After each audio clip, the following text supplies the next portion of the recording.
if it weren't for Hal Blaine, there would be no Wall of Sound. His thunderous, drumming approach.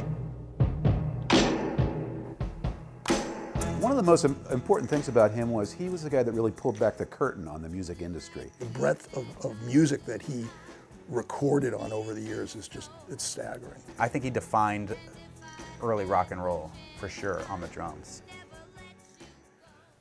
Well, Hal Blaine was, one of the reasons that I first kind of was interested in him was when I found out that he spent the first 7 years of his life in Holyoke.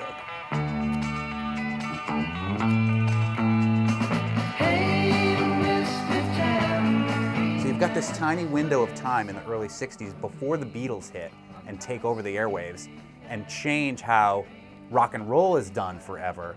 Hal Blaine, as a studio musician, a hired gun with a bunch of other hired guns that they colloquially refer to themselves as the Wrecking Crew. People just kind of assumed that somehow Simon and Garfunkel's band or all the Beach Boys were playing on all those things. And then it was revealed that no, it was actually this guy from Holyoke, Hal Blaine, and a bunch of his talented buddies out in LA laying down these perfect tracks, and it made you kind of realize how music is made. So let's say you're the Beach Boys and Brian Wilson is a genius musical writer, but that Dennis Wilson is not a great drummer.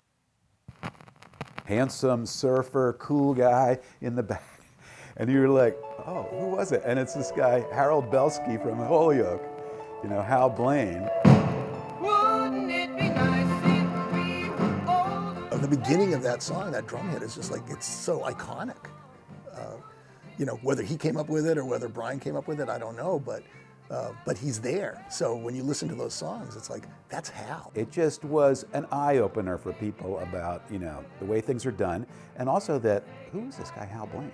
Hal Blaine actually had a rubber stamp made that said Hal Blaine Strikes Again. So he would stamp the score of music that he had with his rubber stamp and stamp the wall of the studio booth, Hal Blaine Strikes Again. And other studio musicians in that era would say, no matter what studio I ever went to perform, I saw the stamp, Hal Blaine Strikes Again. So it's 1991, it's Holyoke Community College, and I see that Hal Blaine's coming, and I know enough at that point that, wow, he's that great studio drummer who played on 6 #1 hits in a row. I'll never forget, him doing the Be My Baby thing that he played on the Ronettes song. It was just it's like this guy invented this. It's like, this is where it came from. And watching him play with this band of really good area musicians, some of those songs that, became classics, was just staggering.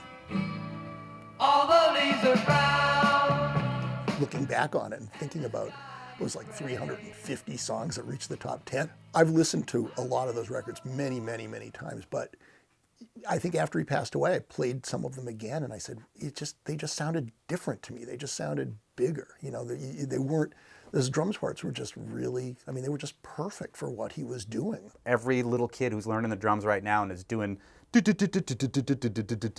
on their trap kit, that's Hal Blaine who was doing that first and foremost in rock and roll.